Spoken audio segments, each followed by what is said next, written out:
العاشرة تماما بتوقيت أسمر. إلى حضراتكم نشرة الأخبار مستهلة إياها بالعناوين. البلاد تحتفل بعيد القطاس.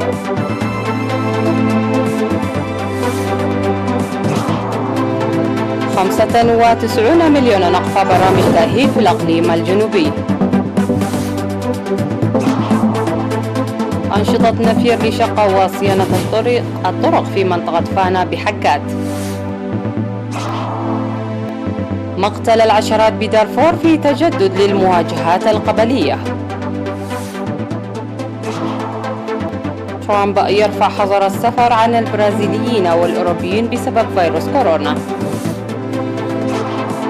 وزير الخارجية الألماني من تركيا يؤكد وجود إشارات إيجابية لتحسين العلاقات. أهلا بكم إلى تفاصيل النشرة. احتفلت البلاد اليوم 19 من يناير بعيد القطاس بحفاوة كبيرة. مع القيود المفروضة جراء جائحة كوفيد-19 انحصرت فعاليات الاحتفال بمشاركة البطاركة وأعضاء مجمع سينادوس المقدس في العاصمة أسمرة. وقد أقيمت مساء يوم أمس 18 من يناير ابتهالات في كنيسة التوحيد الأرثوذكسية الإريترية القديسة مريم لتقديم الشكر الإلهي. ونظم الاحتفال بمشاركة البطاركة وسينادوس المقدس في مدينة أسمرة فقط تنفيذا لإجراءات مكافحة كورونا. وبعد القداس جرت مراسم نقل تابوت الكنيسة بمرافقة البطاركة والقساوسة إلى موقع القطاس في ساحة الفاتح من سبتمبر، وأقيم القداس بالمناسبة. ووجهت كلمة في الاحتفال حول الخلفية التاريخية لعيد القطاس ودعوة المواطنين لاحترام تعليمات التصدي لوباء كوفيد-19 الذي أودى بحياة أكثر من 2,000,000 شخص في العالم، والتعاون مع قوات الأمن العاملة لتنفيذ إجراءات المكافحة للحفاظ على سلامتهم وسلامة أسرهم. وقد تم بث الاحتفال عبر الفضائية الإريترية وإذاعة صوت الجماهير الإريترية من الساعة 7 صباحا ولمدة ساعتين.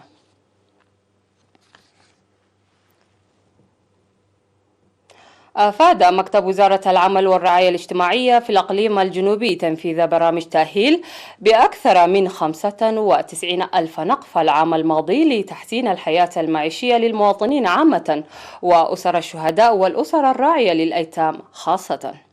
وأوضح مسؤول المكتب السيد هايلي جبر ميكائيل لوكالة إيرينا تقديم الحكومة أكثر من 70 مليون نقفة إعالة لأكثر من 20,740 أسرة شهيد، إضافة لأكثر من 2,600,000 نقفة مقدمة من الإريتريين المهتمين في الخارج.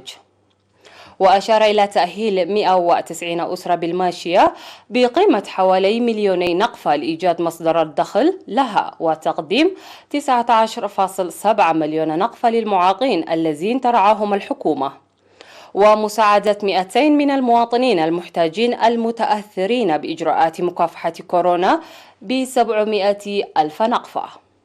وذكر إقامة اللجان في جميع الضواحي لتفعيل الدعم الشعبي للمحتاجين، داعيا جميع الجهات الحكومية وخاصة الإدارات للتعاون في جهود تخفيف المصاعب الاجتماعية للمواطنين.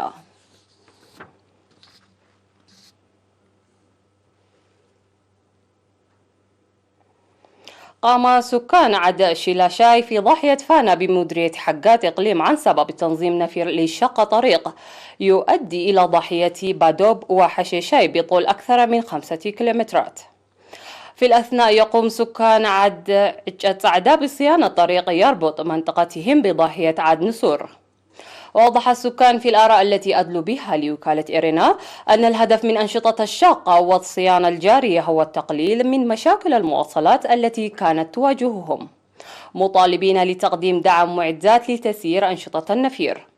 وأشار مدير مديرية فانا الشيخ سعيد محمد علي إلى أن أنشطة النفير الجارية منذ بداية يناير لعام 2021 ولا زالت مستمرة حتى هذه الفترة تسير بفعالية. وعبر عن أمنياته الكبيرة في أن يقلل الطريق الجاري شقه من المشاكل التي كانت تعيق تطور أنشطة الاقتصاد الاجتماعي في المنطقة. أيها السادة والسيدات، هذه كانت أخبارنا المحلية. فاصل قصير من ثم نعود لمتابعة الأنباء على الصعيد العالمي. ابقوا معنا.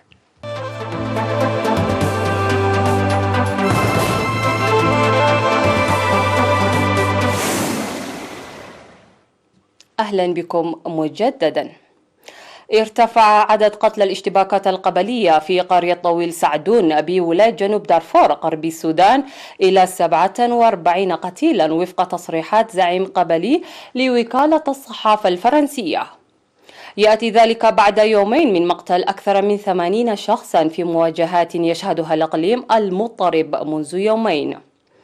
وشهد إقليم دارفور تجددا للمواجهات القبلية التي أوقعت 15 قتيلا وعشرات الجرحى في أواخر ديسمبر، أي قبل أيام قليلة من انتهاء مهمة بعثة السلام المشتركة بين الأمم المتحدة والاتحاد الأفريقي التي استمر 13 عاما.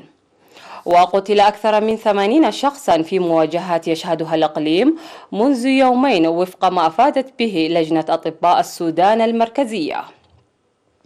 وعقب الهجمات قرر مجلس الأمن والدفاع السوداني في اجتماع طارئ برئاسة عبد الفتاح البرهان رئيس مجلس السيادة إرسال تعزيزات أمنية إلى ولاية غرب دارفور لتأمين المواطنين وحماية المرافق الحيوية.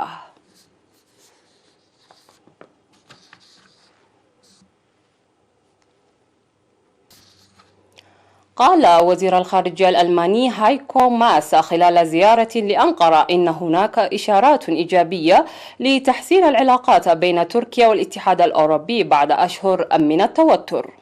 وأوضح ماس خلال مؤتمر صحفي مع نظيره التركي مولود شاوش أوغلو أن من الضروري مواكبة أنقرة في مبادراتها لإحياء علاقاتها مع الاتحاد الأوروبي من أجل تفادي عودة التوترات. ولفت ماس إلى أن سحب تركيا سفن الاستكشاف من المناطق المتنازع عليها مع اليونان وقبرص في شرق البحر المتوسط وإعلان استئناف المحادثات بين أثينا وأنقرة جزءا من المبادرات الإيجابية التي اتخذتها أنقرة. وكانت أعمال التنقيب عن الغاز التي نفذتها تركيا في المناطق البحرية المتنازع عليها مع اليونان وقبرص في صلب التوتر منذ أشهر.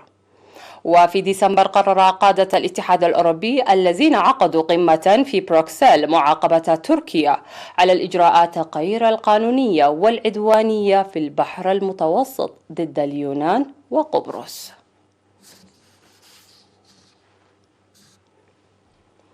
والخبر الأخير في هذه النشرة: لاحظت دراسة حديثة أن الاحترار الذي طرأ على مناخ العالم منذ بداية العصر الصناعي يعود بأكمله تقريبا إلى النشاطات البشرية، مشيرة إلى أن الأسباب الطبيعية التي ساهمت فيه تكاد لا تذكر.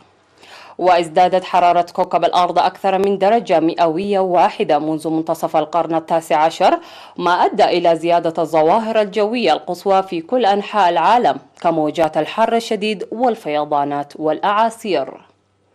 وسعي فريق دولي من العلماء إلى تحديد الاحترار الناتج مباشرة عن انبعاثات غازات الاحتباس الحراري المرتبطة بالنشاطات البشرية، والجزء المرتبط بالتأثيرات الطبيعية أي العوامل الطبيعية كالانفجارات البركانية الكبيرة وتقلبات الإشعاع الشمسي. واستعرض معدو الدراسة التي نشرت 13 نموذجا مناخيا مختلفا لمحاكاة التغيرات في درجات الحرارة.